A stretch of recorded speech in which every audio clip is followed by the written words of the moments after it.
नमस्कार दोस्तों, मैं रजत शर्मा आपका ट्रू क्राइम स्टोरी पर स्वागत करता हूं और उम्मीद करता हूं कि आप सब लोग स्वस्थ होंगे, सुरक्षित होंगे। दोस्तों, क्राइम की सच्ची कहानी शुरू करें उससे पहले अगर आप अपने इस चैनल पर नए हैं या अभी तक अपने चैनल को सब्सक्राइब नहीं किया है तो मेरी रिक्वेस्ट है कि आप सबसे पहले चैनल को सब्सक्राइब कर लीजिए और बेल आइकन प्रेस कर दीजिए आगे आने वाली वीडियो की नोटिफिकेशन के लिए।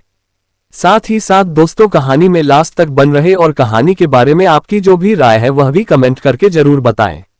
दोस्तों, मेरा ये चैनल अभी नया है इसलिए मुझे आपके सहयोग की बहुत ज्यादा जरूरत है, इसलिए अपना सहयोग बनाए रखें। तो चलिए दोस्तों, अब हम आज की कहानी शुरू करते हैं। दरोगा पच्चालाल गौतम ने किरण से दूसरी शादी करके अपनी जिंदगी में पत्नी की कमी तो पूरी कर ली थी, लेकिन वह ये भूल गए कि अधेड़ उम्र में 20-22 साल की लड़की को पत्नी बनाना खतरनाक होता है। 3 जुलाई 2018 की बात है। शाम 6 बजे थाना सजेती का मुंशी अजय पाल रजिस्टर पर दस्तखत कराने थाना परिसर स्थित दरोगा पच्चालाल गौतम के आवास पर पहुंचा। दरोगा जी के कमरे का दरवाजा बंद था लेकिन कूलर चल रहा था। अजय पाल ने सोचा कि दरोगा जी शायद सो रहे होंगे। यही सोचते हुए उसने बाहर से ही आवाज लगाई, दरोगा जी, दरोगा जी। अंदर से कोई प्रतिक्रिया नहीं हुई तो उसने दरवाजे को अंदर की ओर धकेला। दरवाजा अंदर से बंद नहीं था, हल्के दबाव से ही खुल गया। अजय पाल ने कमरे के अंदर पैर रखा तो उसके मुंह से चीख निकल गई। कमरे के अंदर दरोगा पच्चालाल की लाश पड़ी थी। किसी ने उनकी हत्या कर दी थी। बदहवास सा मुंशी अजय पाल थाना कार्यालय में आया और उसने ये जानकारी अन्य पुलिसकर्मियों को दी। ये खबर सुनते ही थाना सजेती में हड़कंप मच गया। घबराए अजय पाल की सांसें दुरुस्त हुई तो उसने वायरलेस पर दरोगा पच्चालाल गौतम की थाना परिसर में हत्या किए जाने की जानकारी कंट्रोल रूम को और वरिष्ठ अधिकारियों को दे दी। सूचना पाते ही एसपी ग्रामीण Pradyumna Singh, SP crime Rajesh Kumar Yadav, CO R K Chaturvedi, inspector Dilip बिंद तथा देवेंद्र कुमार दुबे थाना सजेती पहुंच गए। पुलिस अधिकारी पच्चालाल के कमरे में पहुंचे तो वहां का दृश्य देख सिहर उठे। कमरे के अंदर फर्श पर 58 वर्षीय दरोगा पच्चालाल गौतम की खून से सनी लाश पड़ी थी। अंडरवियर के अलावा उनके शरीर पर कोई कपड़ा नहीं था। खून से सना चाकू लाश के पास पड़ा था। खून से सना एक तौलिया बेड पर पड़ा था। हत्यारों ने दरोगा पच्चालाल का कत्ल बड़ी बेरहमी से किया था। पच्चालाल की गर्दन, सिर, छाती व पेट पर चाकू से ताबड़तोड़ वार किए गए थे। आंतों के टुकड़े कमरे में फैले थे और दीवारों पर खून के छींटे थे। दरोगा पच्चालाल के शरीर के घाव बता रहे थे कि हत्यारों के मन में उनके प्रति गहरी नफरत थी और वह दरोगा की मौत को लेकर आश्वस्त हो जाना चाहते थे। बेड से लेकर कमरे तक खून ही खून फैला था। छींटों के अलावा दीवार पर खून से सने हाथों के पंजे के निशान भी थे।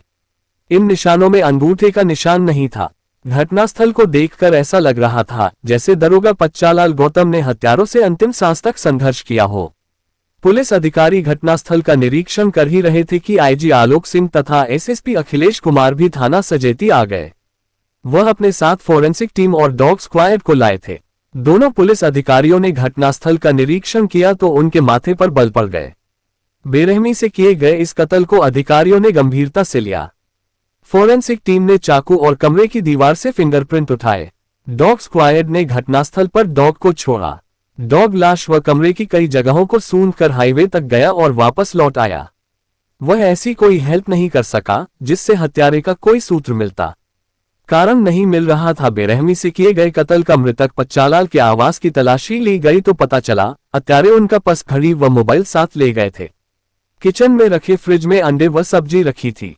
कमरे में शराब व ग्लास आदि नहीं मिले, जिससे स्पष्ट हुआ कि हत्या से पहले कमरे में बैठकर शराब नहीं पी गई थी। अनुमान लगाया गया कि हत्यारा दरोगा पच्चालाल का बेहद करीबी रहा होगा, जिससे वह आसानी से आवास में दाखिल हो गया और बाद में उसने अपने साथियों को भी बुला लिया। आईजी आलोक सिंह तथा एसएसपी अखिलेश कुमार यह सोचकर चकित थे कि थाना कार्यालय से महज 20 मीटर की दूरी पर दरोगा पच्चालाल का आवास था। कमरे में चाकू से गोदकर उनकी निर्दयतापूर्वक हत्या कर दी गई और उनकी चीखें थाने के किसी पुलिसकर्मी ने नहीं सुनी। इससे पुलिसकर्मी भी संदेह के घेरे में थे, लेकिन इसमें यह बात भी शामिल थी कि दरोगा पच्चालाल गौतम के आवास में 2 दरवाजे थे।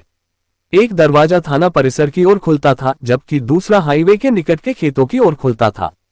पता चला कि पच्चालाल के करीबी लोगों का आना जाना हाईवे की तरफ खुलने वाले दरवाजे से ज्यादा होता था। हाईवे पर ट्रकों की धमाचौकड़ी मची रहती थी जिसकी तेज आवाज कमरे में भी गूंजती थी। संभव है दरोगा की चीखें ट्रकों और कूलर की आवाज में दबकर रह गई हो और किसी पुलिसकर्मी को सुनाई न दी हो। एसएसपी अखिलेश कुमार ने थाना सजेती के पुलिसकर्मियों से पूछताछ की तो पता चला कि दरोगा पच्चालाल गौतम मूल रूप से सीतापुर जिले के थाना मानपुरा क्षेत्र के रामकुंड के रहने वाले थे। उन्होंने 2 शादियां की थीं। पहली पत्नी कुंती की मौत के बाद उन्होंने किरण नाम की युवती से प्रेम विवाह किया था।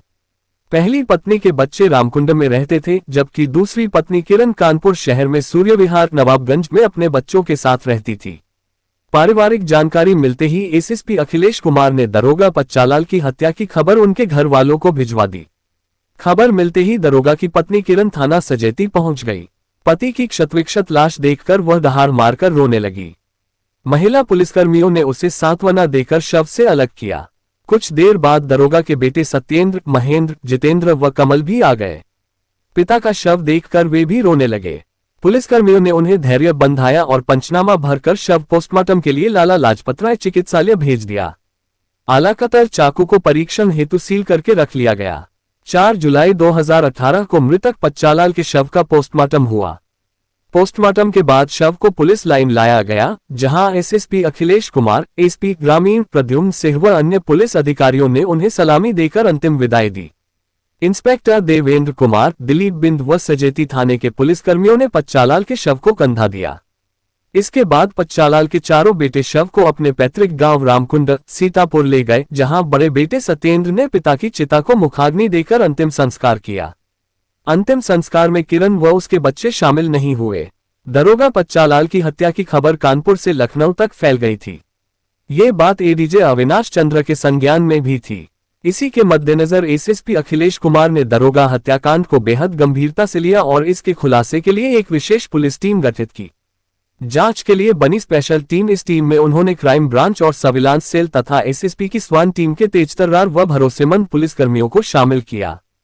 क्राइम ब्रांच से सुनील लांबा तथा एसओजी से राजेश कुमार रावत, सर्विलांस सेल से शिवराम सिंह, राहुल पांडे, सिपाही ब्रिजेश कुमार, मोहम्मद आरिफ, हरिशंकर और सीमा देवी तथा एसएसपी स्वान टीम से संदीप कुमार, राजेश रावत तथा प्रदीप कुमार को शामिल किया गया। इसके अलावा वरिष्ठ पुलिस अधिकारियों के बेहतरीन जासूस कहे जाने वाले 3 इंस्पेक्टरों देवेंद्र कुमार दुबे, दिलीप बिंद, मनोज रघुवंशी तथा सीओ घाटमपुर के चतुर्वेदी को शामिल किया गया। पुलिस टीम ने सबसे पहले घटनास्थल का बारीकी से निरीक्षण किया, साथ ही पोस्टमार्टम रिपोर्ट का भी अध्ययन किया। रिपोर्ट में पच्चालाल के शरीर पर 19 गहरे जख्म बताए गए थे, जो सिर, गर्दन, छाती, पेट व हाथों पर थे। इस टीम ने उन मामलों को भी खंगाला जिनकी जांच पच्चालाल ने की थी, लेकिन ऐसा कोई मामला नहीं मिला जिससे इस हत्या को जोड़ा जा सकता। इससे साफ हो गया कि क्षेत्र के किसी अपराधी ने उनकी हत्या नहीं की थी। पुलिस टीम ने थाना सजेती में लगे सीसीटीवी फुटेज भी देखे, मगर उसमें दरोगा के आवास में कोई भी आते जाते नहीं दिखा। इसका मतलब हत्यारे पिछले दरवाजे से ही आए थे और हत्या को अंजाम देकर उसी दरवाजे से चले गए। टीम ने कुछ दुकानदारों से पूछताछ की तो शराब के ठेके के पास नमकीन बेचने वाले दुकानदार अवधेश ने बताया कि 2 जुलाई को देर शाम उसने दरोगा पच्चालाल के साथ सांवले रंग के एक युवक को देखा था। उस युवक के साथ दरोगाजी ने ठेके से अंग्रेजी शराब की बोतल खरीदी थी, साथ ही उसकी दुकान से नमकीन का पैकेट भी लिया था। पैसे दरोगाजी ने ही दिए थे। अवधेश ने बताया कि ऐसा पहली बार हुआ था जब दरोगाजी ने पैसे दिए थे। इसके पहले दरोगाजी के साथ वाला व्यक्ति ही पैसे देता था। युवक की बातचीत से लगता था कि वह दरोगाजी का बेहद करीबी है। दुकानदार अवधेश ने जो बताया उससे साफ हो गया कि दरोगा पच्चालाल के साथ जो युवक था वह उनका काफी करीबी था। इस जानकारी के बाद टीम ने दरोगा के खास करीबियों पर ध्यान केंद्रित किया। इसमें उसकी पत्नी किरण, दरोगा के 4 बेटे और कुछ अन्य लोग शामिल थे। पच्चालाल के बेटों से पूछताछ करने पुलिस टीम रामकुंड, सीतापुर पहुंची। पूछताछ में सत्येंद्र, महेंद्र, जितेंद्र व कमल ने बताया कि उनके पिता का न तो किसी से विवाद था और न ही जमीन जायदाद का कोई झगड़ा था। सौतेली मां किरण से भी जमीन या मकान के बंटवारे पर कोई विवाद नहीं था। सौतेली मां किरण अपने बच्चों के साथ कानपुर में रहती थी। पच्चालाल दोनों परिवारों का अच्छी तरह पालन पोषण कर रहे थे। चारों बेटों को उन्होंने कभी किसी चीज की कमी नहीं होने दी थी। सत्येंद्र ने यह भी बताया कि 6 महीने पहले पिता ने उसकी शादी धूमधाम से की थी। शादी में सौतेली मां किरण भी खुशी खुशी शामिल हुई थी। शादी बारात की सारी जिम्मेदारी उन्होंने ही उठाई थी। शादी में बहू के जेवर, कपड़ा व अन्य सामान पिता के सहयोग से उन्होंने ही खरीदा था। किरण से उन लोगों का कोई विवाद नहीं था। जितेंद्र और किरण आए संदेह के घेरे में मृतक दरोगा बच्चालाल के बेटों से पूछताछ कर पुलिस टीम कानपुर लौट आए। इसके बाद ये टीम थाना नवाबगंज के सूर्य विहार पहुंची, जहां दरोगा की दूसरी पत्नी किरण किराए के मकान में रहती थी। पुलिस को देखकर किरण रोने पीटने लगी। पुलिस ने उसे सांत्वना दी। बाद में उसने बताया कि दरोगा बच्चालाल ने उससे तब प्रेम विवाह किया था जब वह बेनीगंज थाने में तैनात थे। दरोगा से किरण को 3 संतानें हुई थीं, एक बेटा व 2 बेटियां। किरण रो जरूर रही थी, लेकिन उसकी आंखों से एक भी आंसू नहीं टपक रहा था। उसके रंग, ढंग और पहनावे से ऐसा नहीं लगता था कि उसके पति की हत्या हो गई है। घर में किसी खास के आने जाने के संबंध में पूछने पर वह साफ मुकर गई। लेकिन पुलिस टीम ने जब किरण के बच्चों से पूछताछ की तो उन्होंने बताया कि जितेंद्र अंकल घर आते जाते हैं, जो पापा के दोस्त हैं। पुलिस टीम ने जब किरण से जितेंद्र उर्फ महेंद्र यादव के बारे में पूछताछ की तो उसका चेहरा मुरझा गया। उसने घबराते हुए बताया कि जितेंद्र उसके दरोगा पति का दोस्त था। वह रोडवेज बस चालक है और रोडवेज कॉलोनी में रहता है। पूछताछ के दौरान पुलिस टीम ने बहाने से किरण का मोबाइल ले लिया। पुलिस टीम में शामिल सर्विलांस सेल के प्रभारी शिवराम सिंह ने किरण के मोबाइल फोन की कॉल डिटेल्स निकलवाई तो पता चला कि दरोगा की हत्या के पहले व बाद में किरण की एक नंबर पर बात हुई थी। उस मोबाइल नंबर की जानकारी जुटाई गई तो पता चला वह नंबर जितेंद्र उर्फ महेंद्र का था। बच्चालाल के मोबाइल नंबर की कॉल डिटेल्स में भी जितेंद्र का नंबर था। दूसरी पत्नी बनी हत्या की वजह जितेंद्र शक के घेरे में आया तो पुलिस टीम ने देर रात उसे रोडवेज कॉलोनी स्थित उसके घर से हिरासत में ले लिया और थाना सजेती ले आए। उससे दरोगा बच्चालाल की हत्या के संबंध में पूछताछ की गई तो उसने हत्या से संबंधित कोई जानकारी होने से इनकार कर दिया। हाँ, उसने दोस्ती और दरोगा के घर आने जाने की बात जरूर स्वीकार की। जब पुलिस ने अपने अंदाज में पूछताछ की तो जितेंद्र ज्यादा देर तक टिक नहीं पाया और उसने दरोगा बच्चालाल की हत्या का जुर्म कबूल कर लिया। जितेंद्र उर्फ महेंद्र यादव ने बताया कि किरण से उसके नाजायज संबंध बन गए थे। दरोगा बच्चालाल को जानकारी हुई तो वह किरण को प्रताड़ित करने लगा। बच्चालाल प्यार में बाधक बना तो उसने और किरण ने मिलकर उसकी हत्या की योजना बनाई। योजना बनाने के बाद उन्होंने 1 लाख रुपए में दरोगा की हत्या की सुपारी निजाम अली को दे दी, जो विधुना का रहने वाला है। निजाम अली ने उससे पसहा विधुना निवासी राघवेंद्र उर्फ मुन्ना से मिलवाया। इसके बाद तीनों ने मिलकर 2 जुलाई की रात दरोगा की हत्या कर दी और फरार हो गए। पुलिस टीम ने जितेंद्र की निशानदेही पर विधुना से निजाम अली तथा पसहा गांव से राघवेंद्र उर्फ मुन्ना को गिरफ्तार कर लिया। इन तीनों को थाना सजेती की हवालात में डाल दिया गया। इसके बाद पुलिस टीम सूर्य विहार नवाबगंज पहुंची और यह कहकर किरण को साथ ले आई कि दरोगा बच्चालाल के हत्यारे पकड़े गए हैं। किरण थाना सजेती पहुंची तो उसने अपने प्रेमी जितेंद्र तथा उसके साथियों को हवालात में बंद देखा। उन्हें देखते ही वह सब कुछ समझ गई। अब उसके लिए पुलिस को गुमराह करना मुमकिन नहीं था। उसने पति की हत्या में शामिल होने का जुर्म कबूल कर लिया। जितेंद्र ने दरोगा बच्चालाल का लूटा गया पर्स, घड़ी व मोबाइल भी बरामद करा दिए, जिन्हें उसने घर में छिपा कर रखा था। चूंकि दरोगा बच्चालाल के हत्यारों ने अपना जुर्म स्वीकार कर लिया था, इसलिए पुलिस ने मुंशी अजयपाल को वादी बनाकर भादमवी की धारा 302, 201, 394 तथा 120 बी के तहत जितेंद्र उर्फ महेंद्र, निजाम अली, राघवेंद्र उर्फ मुन्ना तथा किरण के विरुद्ध मुकदमा दर्ज कर लिया। 7 जुलाई को एसएसपी अखिलेश कुमार ने प्रेस कॉन्फ्रेंस की, जिसमें उन्होंने हत्या का खुलासा करने वाली टीम को 25,000 रुपए देने की घोषणा की। उन्होंने गिरफ्तार किए गए दरोगा के हत्यारों को पत्रकारों के सामने भी पेश किया, जहां हत्यारों ने अवैध रिश्तों में हुई हत्या का खुलासा किया। बच्चालाल गौतम सीतापुर जिले के थाना मानपुरा क्षेत्र के गांव रामकुंड के रहने वाले थे। उनके परिवार में पत्नी कुंती देवी के अलावा 4 बेटे सत्येंद्र, महेंद्र, जितेंद्र व कमल थे। बच्चालाल पुलिस विभाग में दरोगा के पद पर तो तैनात थे ही, उनके पास खेती की जमीन भी थी, जिसमें अच्छी पैदावार होती थी। कुल मिलाकर उनकी आर्थिक स्थिति अच्छी थी। घर में किसी तरह की कोई कमी नहीं थी। बच्चालाल की पत्नी कुंती देवी घरेलू महिला थी। वह ज्यादा पढ़ी लिखी तो नहीं थी, लेकिन स्वभाव से मिलनसार थी। कुंती पति के साथ साथ बच्चों का भी ठीक से ख्याल रखती थी। बच्चालाल भी कुंती को बेहद चाहते थे, उनकी हर जरूरत को पूरा करते थे। लेकिन बीतते समय में इस खुशहाल परिवार पर ऐसी गाज गिरी कि सब कुछ बिखर गया। सन 2001 में कुंती देवी बीमार पड़ गईं। बच्चालाल ने पत्नी का इलाज पहले सीतापुर, लखनऊ व कानपुर में अच्छे डॉक्टरों से कराया। पत्नी के इलाज में दरोगा ने पानी की तरह पैसा बहाया, लेकिन काल के क्रूर हाथों से वह पत्नी को नहीं बचा सके।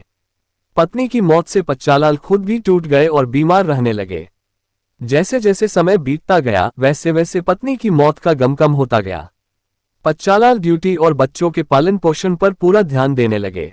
पच्चालाल का दिन तो सरकारी कामकाज में कट जाता था, लेकिन रात में पत्नी की कमी खलने लगती थी। पत्नी के बिना वह तन्हा जिंदगी जी रहे थे। अब उन्हें एहसास हो गया था कि पत्नी के बिना आदमी का जीवन कितना अधूरा होता है। सन 2002 में दरोगा पच्चालाल को हरदोई जिले के थाना बेनीगंज की कल्याणमल चौकी में तैनाती मिली। इस चौकी का चार्ज संभाले अभी 2 महीने ही बीते थे कि पच्चालाल की मुलाकात एक खूबसूरत युवती किरण से हुई। किरण अपने पति नरेश की प्रताड़ना की शिकायत लेकर चौकी आई थी। किरण के गोरे गालों पर बह रहे आंसू दरोगा पच्चालाल के दिल में हलचल मचाने लगे। उन्होंने सांत्वना देकर किरण को चुप कराया तो उसने बताया कि उसका पति नरेश शराबी व जुआरी है। नशे में वह उसे जानवरों की तरह पीटता है। वह पति की प्रताड़ना से निजात चाहती है। खूबसूरत किरण पहली ही नजर में दरोगा पच्चालाल के दिलो दिमाग पर छा गई। उन्होंने किरण के पति नरेश को चौकी बुलवा लिया और किरण के सामने ही उसकी पिटाई करके हिदायत दी कि अब वह किरण को प्रताड़ित नहीं करेगा। दरोगा की पिटाई और जेल भेजने की धमकी से नरेश डर गया और किरण से माफी मांग ली। इसके बाद दरोगा पच्चालाल हालचाल जानने के बहाने अक्सर किरण के घर आने जाने लगे। वह किरण से मीठी मीठी बातें करते थे। किरण भी उनकी रसीली बातों में आनंद का अनुभव करने लगी थी। किरण का पति नरेश घर आने पर ऐतराज न करे, ये सोचकर पच्चालाल ने उससे दोस्ती गांठ ली। दोनों की नरेश के घर पर ही शराब की महफिल जमने लगी। पच्चालाल उसकी आर्थिक मदद भी करने लगे। घर आते जाते पच्चालाल ने किरण को अपने प्रेम जाल में फंसाकर उससे नाजायज संबंध भी बना लिए। बाद में पच्चालाल ने किरण को ऐसे सब्जबाग दिखाए कि वह उसकी पत्नी बनने को राजी हो गई। किरण राजी हुई तो पच्चालाल ने मंदिर में जाकर उससे प्रेम विवाह कर लिया। विवाह के समय किरण 20-22 साल की थी, जबकि पच्चालाल 43 साल के। नरेश को किरण की बेवफाई का पता चला तो उसने माथा पीट लिया। शराबी और जुआरी नरेश इतना सक्षम नहीं था कि दरोगा का मुकाबला कर पाता, लिहाजा वह चुप होकर बैठ गया। प्रेम विवाह करने के बाद किरण पच्चालाल की पत्नी बनकर हरदोई में रहने लगी। कुछ समय बाद दरोगा पच्चालाल का ट्रांसफर कानपुर हो गया। कानपुर में पच्चालाल ने नवाबगंज थाना क्षेत्र के सूर्य विहार में किराए पर एक मकान ले लिया और किरण के साथ रहने लगे। बाद में दरोगा पच्चालाल और किरण एक बेटे अमन तथा 2 बेटियों अर्चना व पारुल के माता पिता बने। कुंती के चारों बेटों ने पिता द्वारा किरण से प्रेम विवाह करने का कोई विरोध नहीं किया था।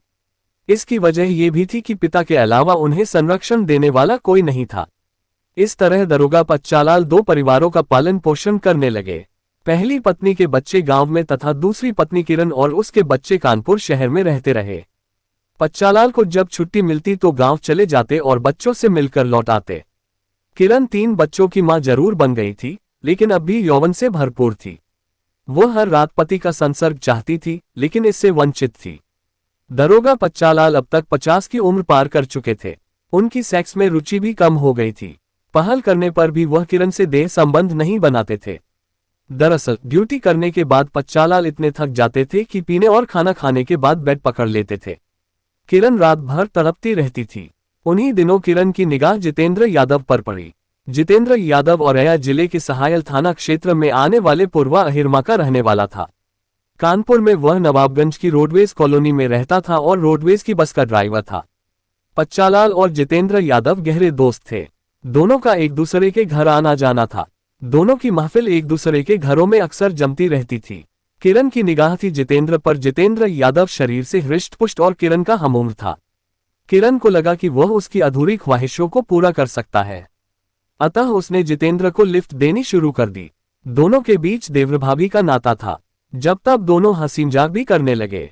किरण अपने सुघड़ अंगों का प्रदर्शन करके जितेंद्र को ललचाने लगी।